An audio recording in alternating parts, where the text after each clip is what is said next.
what's up, everybody? Yeah, you got it right. We're starting a brand new series that is a scene-by-scene look at the movie Cars and the spiritual principles that we can draw from it. No, that's not true at all. We're looking at the book of James. Hey, what's up, everybody? We're starting a brand new series on the book of James, and to be completely honest with you, we didn't know what to theme it, so we themed it Cars theme.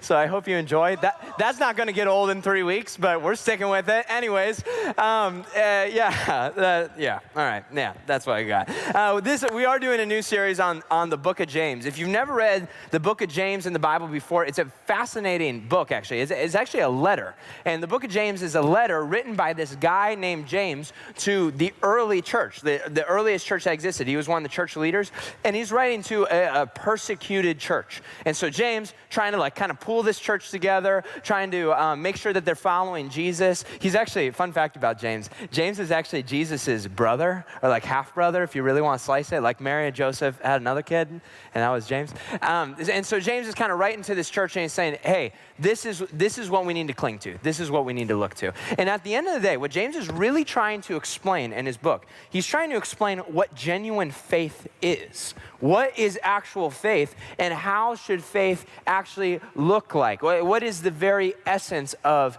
faith? People define faith a million different ways. There's three probably broad categories of how people would define faith. So the first broad category comes from it kind of originated in more conservative environments, like religiously conservative, but it's kind of swooped out, where people say what faith is what you intellectually believe in your head, right? Faith is a set of doctrines. Faith is a set of beliefs. Faith is a set of values and virtues that you cling to. And if you want to know if you have faith or not, you need to look at what you believe. In the test and in the mark of true faith is, as the world is disagreeing with what you believe in your head, you stand firm on a particular set of beliefs. That's the first view of faith. The second view of faith, it comes from a little more, if you're familiar with charismatic environments, the second view of faith is going to say, faith is what type of experiences you have. Faith is proven by what type of experiences that you have. If you have a genuine, true faith in God, you're going to experience certain types of things. You're going to have certain worship experiences. Some circles would say you're going to speak in some angelic languages and have these conversations with God. Other circles are going to say your life is going to go in a certain direction. Like your life is going to be this positive experience. And the more faith that you have, the better your life is going to go. And if you want to know if you have faith or not, you need to look at what type of experiences are happening to you. That's the second view. Now, the third view is the view that I think actually most of us hold. We live in America, which is interesting culture, because it's kind of a Christian culture, in the sense that most people believe in God, and if they had to pick a God, most people are going to probably pick Jesus, but at the same time, it's kind of all over the place. Most of our culture would say faith is a feeling. Faith is a feeling. Faith is an inner peace, this inner peace that I have. Faith is this connection that I have with God. When I go and talk to God, when I go to church, when I listen to certain music, when I talk about God, what are the feelings that arise from that? And what we would say, most of us would say, is you have faith based on what you feel. What's on the inside? How peaceful are you? How hopeful are you? How joyful are you? And whether we like it or not, I believe that many of us subscribe to this feelings-based version of faith. And this all might seem like semantics to you, it might not seem like it really matters. But for a Christian, for a follower of Jesus, and I know many of us are not followers of Jesus, and that's great. That's great that you're here. But for those of us that would say we're followers of Jesus, here's why it's a big deal. The Bible is very clear, explicitly clear, that the way to be connected to God, that the way to be saved is through faith in Jesus Christ. So all of a sudden, the way that you define faith, the way that you slice faith becomes really a matter of spiritual life and death, which is why it is so important. How do I know if I have genuine faith in Jesus? What if I don't believe the right things? What if I have wrong beliefs? What if I am not experiencing certain things that people tell me I need to be experiencing? What if I don't have an inner peace? What if I don't think it's going to be all right? Does that mean I don't have faith in Jesus? Does that mean I need something else entirely? And so what the book of James is going to do is James is going to give us this description of what a person with genuine faith looks like. It's just an explicit description of what a person with faith looks like. And James, you'll see when we read it, James is not super concerned with like high-level philosophy. He's not super concerned with these broad, overarching concepts. James is just going to say, hey, if you have faith, this happens, straight up. If you have faith, look for these things. It's the most practical book probably in the whole Bible because it just tells you straight up, this is what faith looks like. If you want to follow Jesus, you want to be devout to Jesus, this is what you got to do. And what he's going to do is he's going to look at followers of Jesus and he's going to look at Christians and he's going to say, hey, these following things are the lowest common denominators of faith. And so if you claim to have faith in Jesus Christ, but one of these things is absent, or one of these things is missing, or one of these things are lacking, you need to reevaluate where you're at with Jesus because true faith, genuine faith, is always going to produce these fruits. So what we're going to be doing over the next handful of weeks is we're going to take one scene of Cars at a time. I'm just kidding. We're going to be looking at one of the things that James says is ascribed to genuine faith, and we're going to be talking about it and looking at it and trying to get under the hood of what he's talking about. Man, I hope this goes the whole message. I hope we just keep this rolling. So here's the first thing we're going to talk about. Today, the very first thing that James brings up is the following. He says, the first mark of true faith is how you respond to trials. The first mark of true faith, James chapter 1, is how you respond to trials. So if you have a phone, or if you got a Bible, or I don't know what else, I don't know if you got like stuff tattooed on your arm, whatever you got, why don't you pull that out? If your friend bothers you all the time, tell them to shut up. If you got to turn off Fruit Ninja to pay attention, do it. We're going to dive into what James writes in the Bible and try and understand what we can find. James chapter 1, I'll be reading out of the NIV translation of the Bible. Here's what it says. Verse number 1, he says, James, a servant of God, of the Lord Jesus Christ, to the 12 tribes scattered among the nations, greetings. That is a very long, ancient way of saying, hello, my name is James. Check, we did first verse. Second verse, here's what it says. Consider it pure joy, my brothers and sisters, whenever you face trials of many kinds, because you know that the testing of your faith produces perseverance. Let perseverance finish its work, so that you may be mature and complete, not lacking anything. All right, let's stop right there. James says, consider it pure joy whenever you face trials of many types. What does he mean by trials? What does he mean by trials? Well, if you don't know, the Bible is actually translated out of other languages. So this book is written in ancient Greek. And the Greek word for trials, I cannot pronounce. But it has many different connotations. It's a little different than how we understand trials. The Greek word for trials has this connotation of something that tests you or something that challenges you. Something that tests you or something that challenges you. I heard one guy say a trial in the Bible is something that's like gonna call your bluff. Like you claim something, you said something was true, you believe something internally, and a trial is gonna challenge that, and it's gonna rub against that. A trial, as we define it, is anything that tests or challenges your trust in God. Anything that tests or challenges your trust in God. Anything that forces you to ask the question, do I still believe what I used to believe about God? You know, I used to say all these things, I used to think all these things. Now that this thing has happened in my life, do I still believe that? Am I sure that I believe that God is loving, that God is strong, that God is real? Those are trials. Let me give you an example, a relational example. The trials don't just happen in your relationship with God. Actually, they happen in all relationships. When Sarah and I, my wife Sarah and I, when we got married, we promised to each other. We looked each other dead in the eyes in an incredibly awkward way in front of hundreds of people. We said that for sickness and health, for better, for worse, no matter what happens, that we are going to stay together. That we're going to stay married, that we're going to pursue each other, that we're going to love each other, that we're always going to be faithful to each other. We said that and we promised that. And those were the words that we say. And actually, those were the words that, to the best of our ability, we believe in our hearts, right? Every person that gets married and says, you know, does the vow thing, why everybody's saying the exact same vows is beyond me. Weddings need a massive update. That's my personal opinion anyways. They all say these kind of things that for better, for worse, sickness and health, I'll stay with you. But you make that promise not actually knowing what you're promising, right?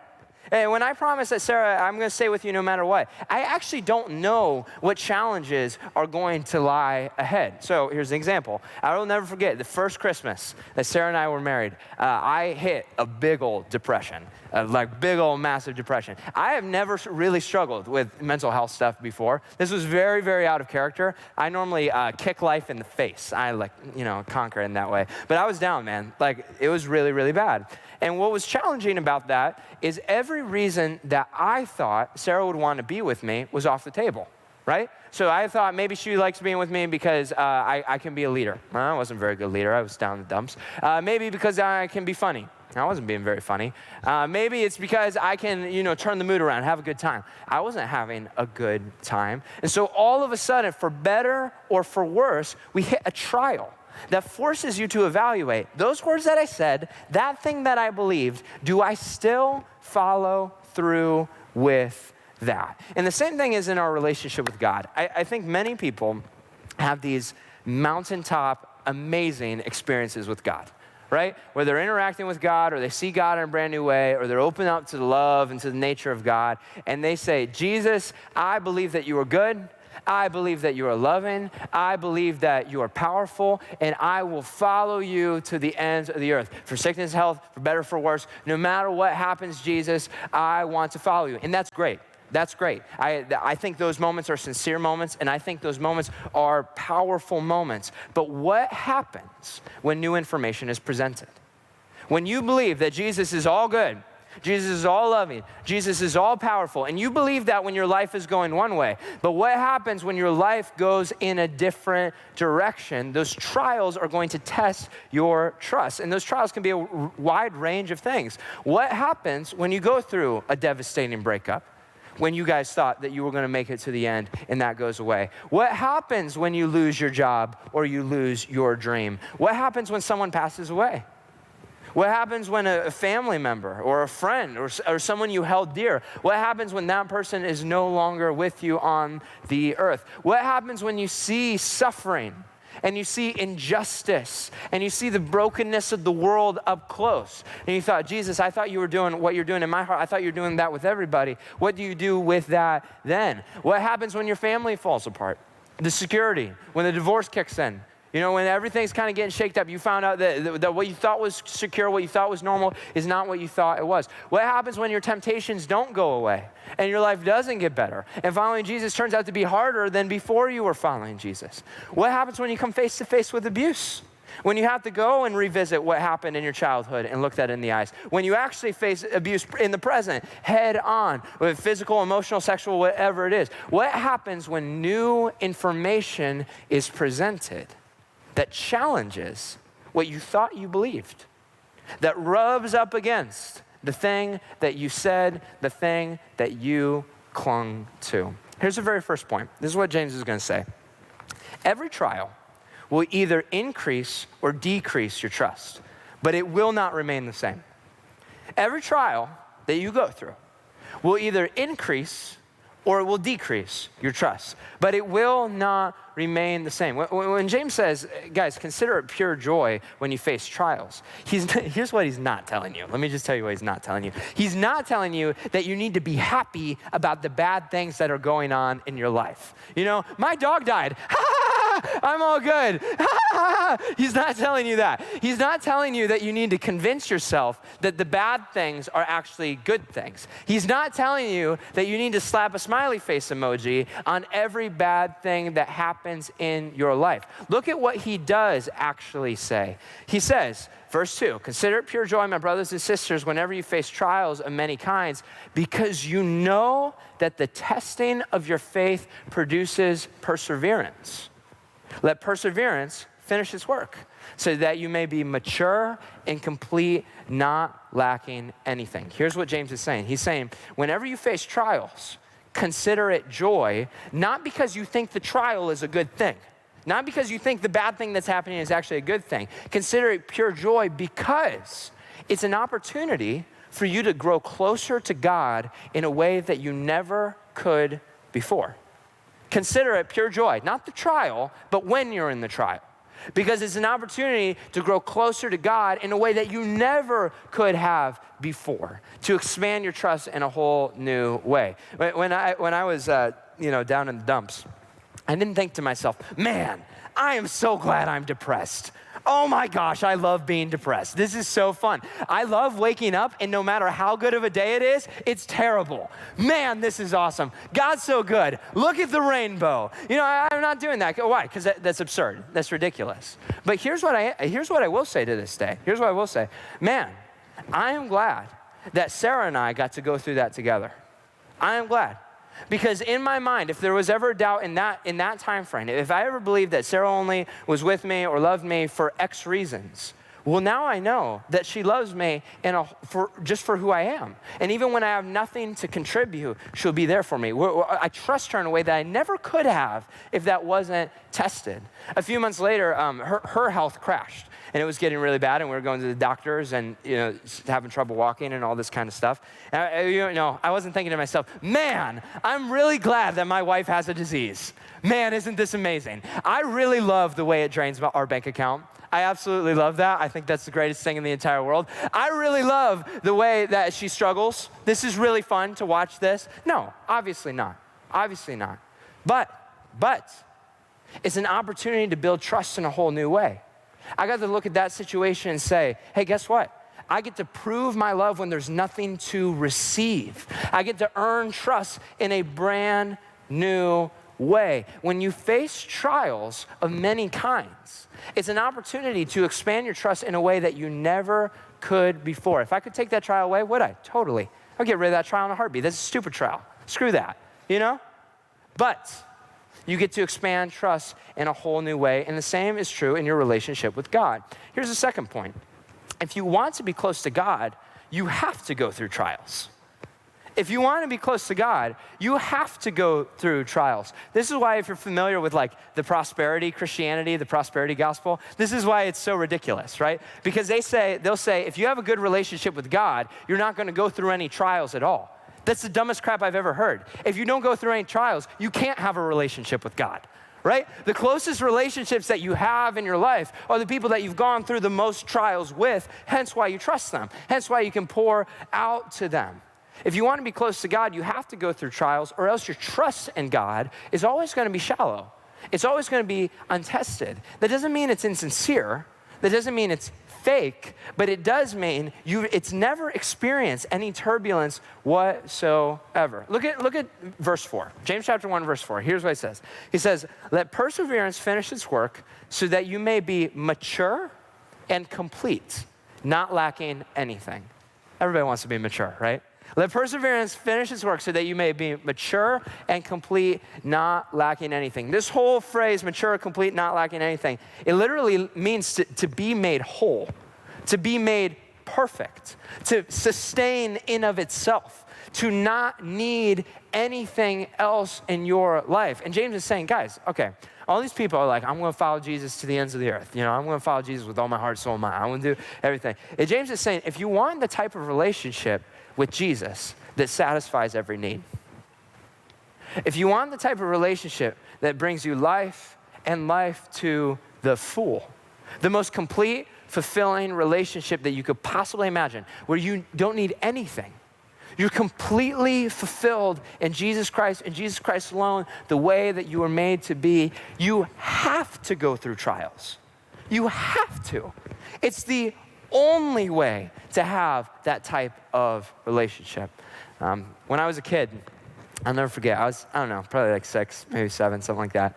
I told my Uncle Joe that I wanted to swim in the deep end of the pool. That's what I told him. We would go on vacations together, and my Uncle Joe, he was like a OSU swimmer. Like, he's a good swimmer. And I remember, we'd be hanging with our cousins and stuff, and they were always doing cool stuff in the deep end. They were always playing these cool games. I'm like, I want to play the cool games in the deep end, but I never could because I couldn't swim very well. And so I went to my Uncle Joe. I'm like, hey, Uncle Joe, will you teach me how to swim? I want to hang with you guys and the cool kids. And he said, sure. So he took me in the shallow end, and he taught me, some basic stuff. So he's teaching me the backstroke and the front stroke. I don't know. He's teaching me the different types of stroke. He's teaching me to tread water. He's teaching me, to do all this basic stuff. And then he looked at me and said, all right, Josiah, I taught you what I could. He's like, do you want to learn to swim? I said, yeah. He's like, all right, then go in the deep end. I said, Uncle Joe, I can't go in the deep end. I don't know how to swim. And he said, no, you want to learn to swim, you got to go into the deep end. Like, no, Uncle Joe, this is why we're talking, right? I can't go into the deep end. You got to teach me how to go into the deep end. And I'll never forget, he looked at me, he got down and he looked, he said, Josiah, do you want to know how to swim? I said, yeah, I want to know how to swim. He said, okay. And he just picked me up and he threw me into the deep end, like hard, like obnoxiously hard. And he started laughing, he thought it was funny. And when you're like 6 and the world just ended for you, so I'm screaming, like, help me, as if I was dying somehow. I was like suffocating. And I started crying. I'm like, I hate you. I knew I hated you. Like we're doing the whole kind of thing. And he grabs me and he pulls me out. I'm like, I hate you. I'm never talking to Uncle Joe again. I hate that guy, and he looked at me and he said, Josiah, I thought you wanted to learn how to swim. I thought you wanted to learn how to go in the deep end. If you never learn how to handle the deep end, you're never going to learn how to swim. So often we say, Jesus, I want to be close to you. I want to be close to you. I want to love you with all my heart, soul, mind, strength, everything that I have. Jesus, I want to be with you. I want to go where you are. I want to give my entire life to you. And then Jesus allows us to go into the deep end and we freak out and we say, I hate you. I knew it. I hated you. I knew you weren't worthy of being trusted. And he said, I thought you wanted to be with me. I thought you wanted to be close to me. Because if you don't learn how to handle the deep end, our relationship is never going to grow. Your faith is never going to be strengthened. The only way you'll know what kind of God I am is if you follow me into the deep. And Jesus gives us a promise. He says, follow me in the deep, but I'll provide a way out. Here's point number 3. Jesus promises to guide you through every trial. Jesus promises, small or big, to guide you through every single trial of your life. You don't believe me? Look at what James says, starting in verse 4. Let perseverance finish its work so that you may be mature and complete, not lacking anything. Catch what he says here. If any of you lacks wisdom, if anybody lacks wisdom, if anybody doesn't know what to do, you should ask God, who gives generously to all without finding any fault, and it will be given to you. If you lack guidance, if you lack wisdom, you lack direction, ask God without finding fault. He'll give it to you. He loves to give that to you. But when you ask, you must believe and not doubt. Because the one who doubts is like a wave of the sea, blown and tossed by the wind. That person should not expect to receive anything from the Lord, because such a person is double-minded, and they're unstable in all that they do. Here in the Bible, in the holy word of God, here in the Bible, we have a promise from God that in any trial, no matter how big or how small, Jesus is promising to guide you and lead you into security and into completion. From the breakup to the death of a friend, from the divorce to the loss of a loved one, from being bullied to being abused, big or small. If any of you don't know what to do, just ask God, just reach out to him, and he will guide you to himself. He will guide you to security. He will guide you to joy. That is a promise. But when you do not doubt. Now, in our minds, the word doubt in English, the doubt kind of has this connotation of like any form of uncertainty. Right? Any form of like balance beam kind of thing, right? We think doubting means just having any form of uncertainty. In the language that James is writing in, the word doubt more so means to hold on to two things at the same time, right? To hold on to two things that don't really work together simultaneously, to not be able to discern which one is true. Imagine trying to like water ski, right? You water ski, but trying to hold on to two boats at the same time going into the opposite direction.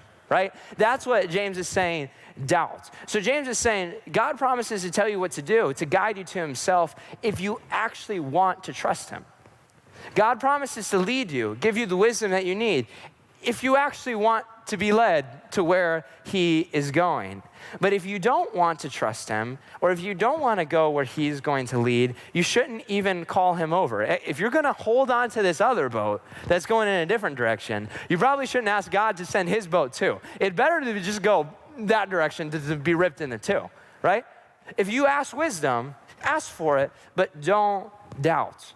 So often, when we're in the deep, to say, metaphorically, when we're in the deep, we jump to these conclusions.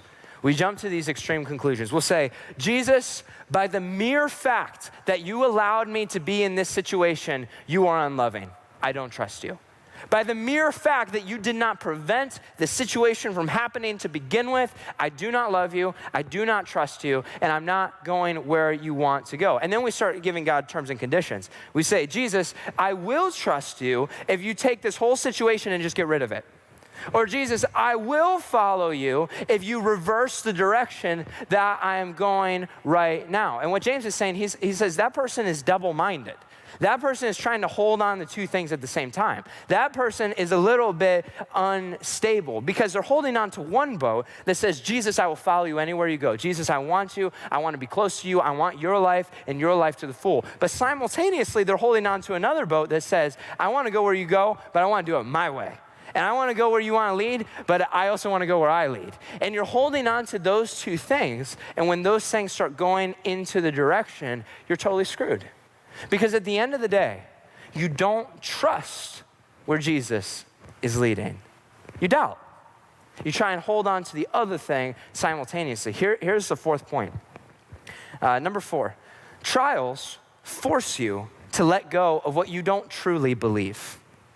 Trials force you to let go of what you don't truly believe. Throughout the Bible, there's this metaphor of trials being like being refined by fire.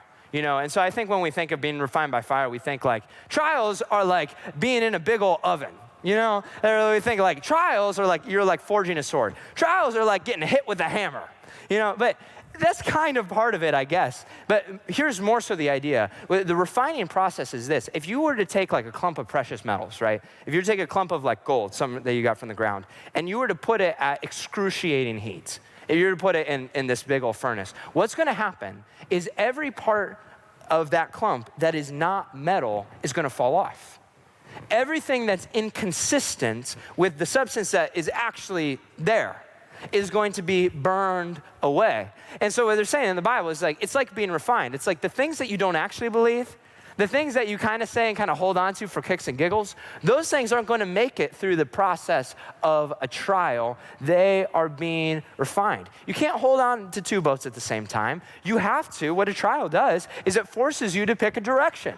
Do I want to go my way or do I want to go his way? And if I'm like trying to like balance both and say I'm into both, it forces you to make a decision. You have to go one way and you have to go entirely. Now, that's the intellectual side of the conversation, okay? I know that there are many in this room that some questions are being raised, and we're talking, very high level and mind, all intellect. Here's the flip side, and here's the other side of the conversation that I think is very important. You might be sitting there asking yourself, Josiah, that's great, but how can I trust the God who allowed this pain to happen in my life? Josiah, that's really great. Looking at the book of James, love it, great. But how am I supposed to trust the God who allowed my life to go in the direction that it's been going? The God that says he's all loving, says he's all powerful, but all the time lets bad things happen to good people. The God who says he's here to redeem the world, but seems to be letting the world kind of run itself and go into a million different directions. If God really loves me, and if God was really as powerful as he says he is, why did he let these things happen? And how do you have the nerve to look at me dead in the eyes and say, I'm a fool for not trusting in him? And if that's your struggle, and if that's what you're thinking, I first want to say that that's a very fair question. I think a lot of times that question gets just dismissed and kind of tossed under the rug and say, you just got to have faith. And you're like, but what's faith? You know, it's a very fair question and a very real question. Actually, one I have a lot of empathy with. It's also a question without a very clean answer. That's just the nature of it. The reason it's such a big question is because it doesn't have a clean answer. And so we're not going to be able to make your problem go away overnight. And I have learned in my life that when people try and answer unanswerable questions simply, it makes things worse and makes things more confusing. There's a few ways that people respond to this, though. Christians are told that if you believe in God, you believe that God is bigger than anything else in the world, including your trials, all right? I have a physical representation of God. It is this orange balloon, right? And so Christians are told that if you believe in God, you believe that God is bigger than anything else that's going on in your life. And so that's very easy to believe if you believe God is this big and your trials in your life is about this big, right? Christians are told that, you know, if God's got to be the biggest thing, anything that happens, God is more powerful, God is more loving, God is more. And so if the only thing that's happened to you is you got like a D on your test one time, or like Disney Channel didn't record the right episode, you know, it's very easy to believe that God is bigger than your life when you haven't gone through many trials, right? You don't need a very big God at that point because, not in an offensive way, but you don't have a very big life. There's not this huge thing that needs to be dealt with. Now, here's what happens though. As life goes on, and as things get more and more serious, what happens, there's gonna be a noise. What happens is your life gets bigger and bigger and bigger. Some of you have experienced things that others of us haven't.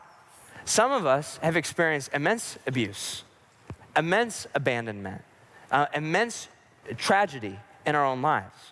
And what happens is as these things happen to us, we realize that our God was not big enough for our life. Our God is not big enough because this is much bigger.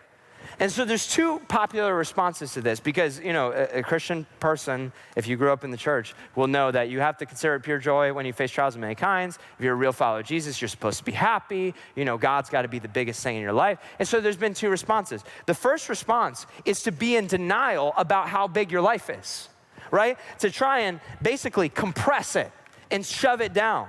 And to say, yes, I know these terrible things happened to me when I was a kid, but it's okay. I'm good. God still loves me.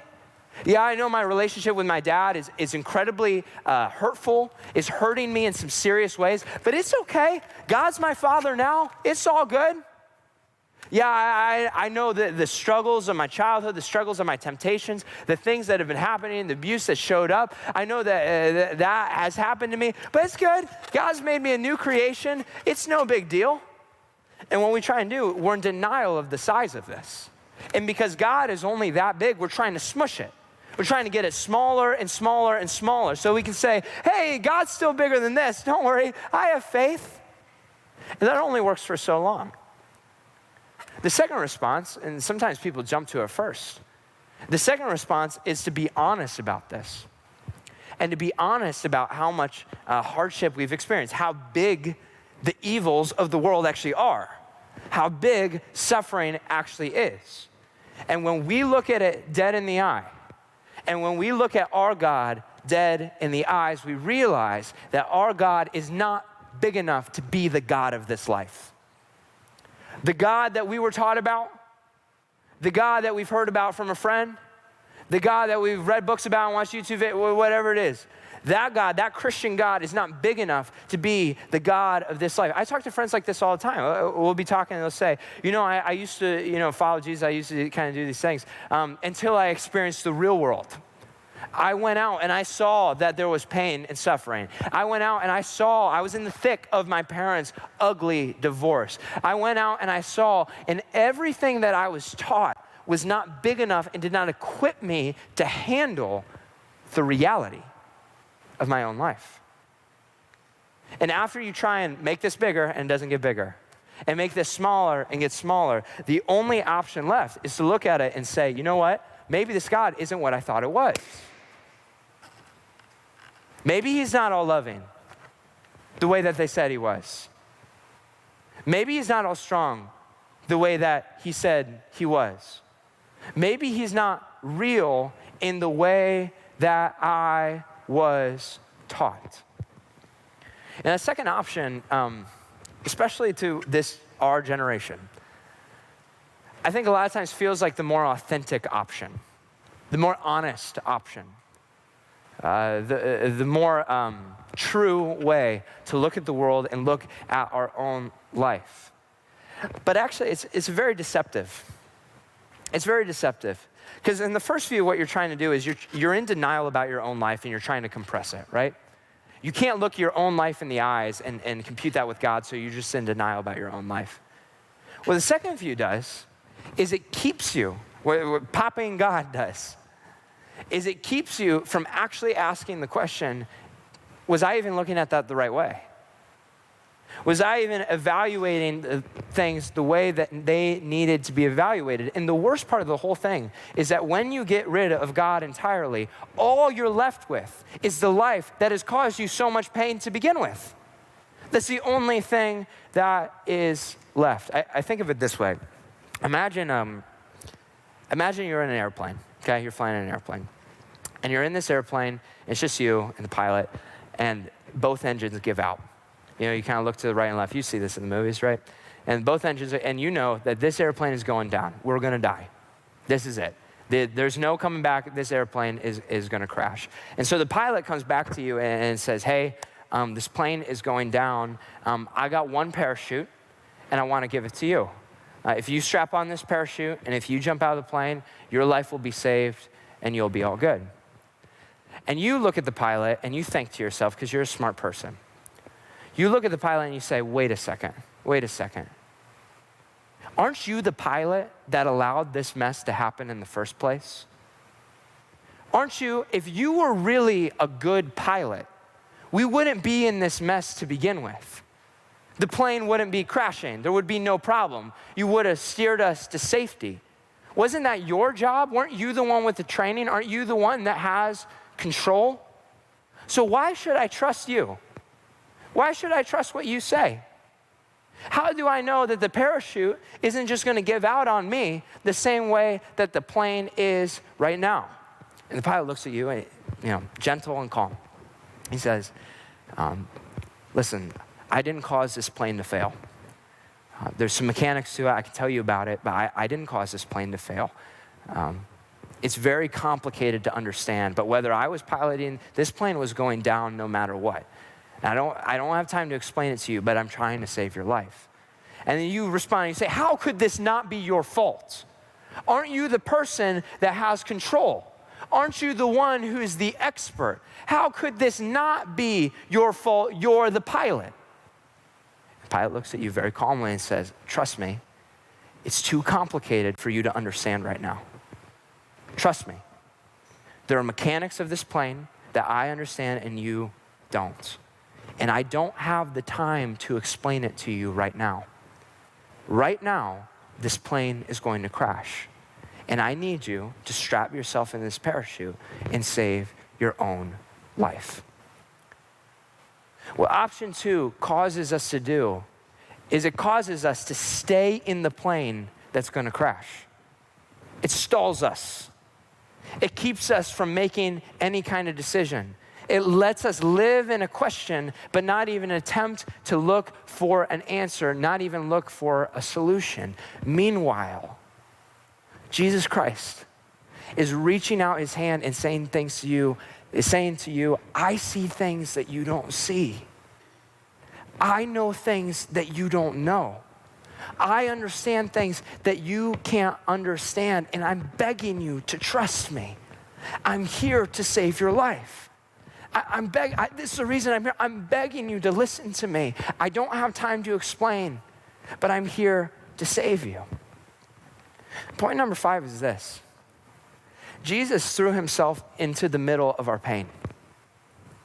Jesus threw himself into the middle of our pain. What Jesus Christ did on the cross, I need you to catch this. What Jesus Christ did on the cross was he got onto a plane that he knew full well was going to crash. He didn't cause it to crash. It was already tampered with, and it was already going down. But he got into that plane because he knew that you were in there. He got into that plane because he wanted so badly to save you. And he didn't have to be there, but he did nonetheless. And so he hands you his life. And he says, I don't want you to go. I want you to live. And he hands you his life so you can jump and be saved. Meanwhile, he's the one that dies the death that you were supposed to die. Guys, why do bad things happen to good people? I don't know. Why did your life go in the direction that it went? I have no idea. Why didn't God prevent X, Y, and Z from even occurring to begin with? I don't have an answer. I don't. But here's what I do know. An unloving God would never enter into your mess. A weak God, a God who isn't strong, would never give up his life. That when Jesus Christ sees your pain, there are more tears in his eyes than any person that has ever existed on the planet. He is a perfect empathizer. That your pain hurt God's heart so bad that he gave you his life to rescue you from the pain that you're in. That Jesus Christ took suffering onto himself. That Jesus Christ was rejected. That Jesus Christ was abandoned. That Jesus Christ was abused. That Jesus entered into a world of suffering. And why did that world of suffering even exist? I don't know. But Jesus walked right into the middle of it. Why? Because you were there. He wanted to save you. So Jesus could reach out his hand to you and say, hold on, we're going home. Jesus has been reaching out to you today and every other day of your entire life with compassion in his eyes and tears in his eyes and saying, listen, trust me. I don't have time to explain. There are things that you don't understand. I just need you to hold on because I want to take you home. And if you can believe in that, if you can believe to trust in him, a miracle is going to happen in your heart. Because all of a sudden, when your life, when your struggles got so much bigger than your view of God, when you can see the love of Jesus Christ through the struggle, when you can see the compassion of God in the midst of the trial, all of a sudden your view of God gets bigger and bigger and bigger and bigger and bigger and bigger, to the point where you can look your abuse dead in the eyes and say, I acknowledge that that is real. I know how that affects me. I know how I live with that. And at the same time, God's love and grace is so much more. So you can look your rejection dead in the eyes and say, that is as real as it gets. That is as big as it gets. There's not a ton of suffering that gets bigger than that. But here's what I know. The strength and the mercy of Jesus Christ makes that look like a pebble. It's not that it's not real. It's not that it doesn't affect my life, but it's that God is so much more. But we'll never know until we take his hand and we trust in him as he saves our life while he lays down his own. In the testing of your faith will produce perseverance. And as perseverance finishes its work, you will be whole. You will be complete. And you will not be lacking anything. The band's going to come up and get settled. And as they do, I want us to use the next little bit as some space. Some space to interact with Jesus.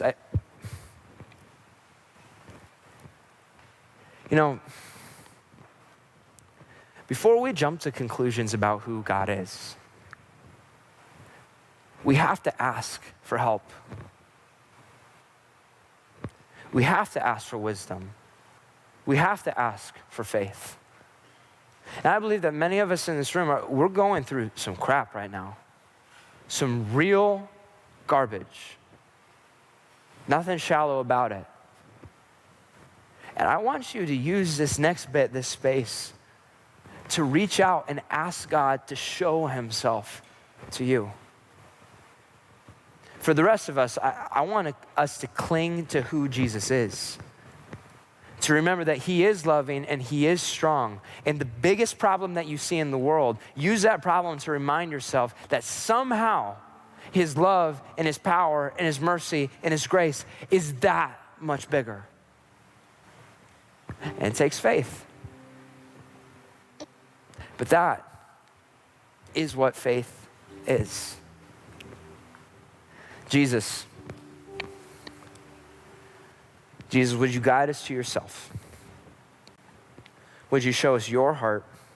Would you show us your love? Would you show us your strength? Would you show us your compassion? Holy Spirit, I ask that you would open our minds to things that we couldn't come to on our own.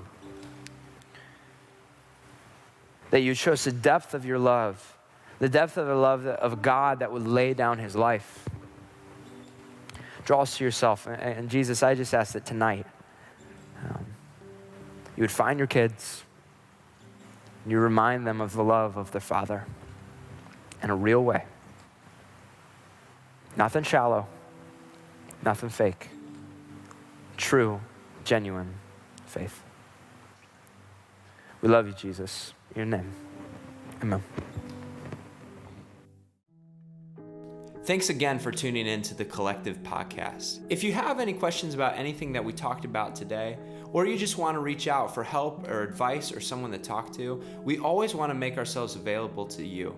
One of the best ways is to send us a direct message to GCM_collective, or to send us an email to collective@graceohio.org. As always, you are invited to Collective every Thursday night at 7 o'clock at Grace Church, Bath Campus. Hope to see you soon. Bye.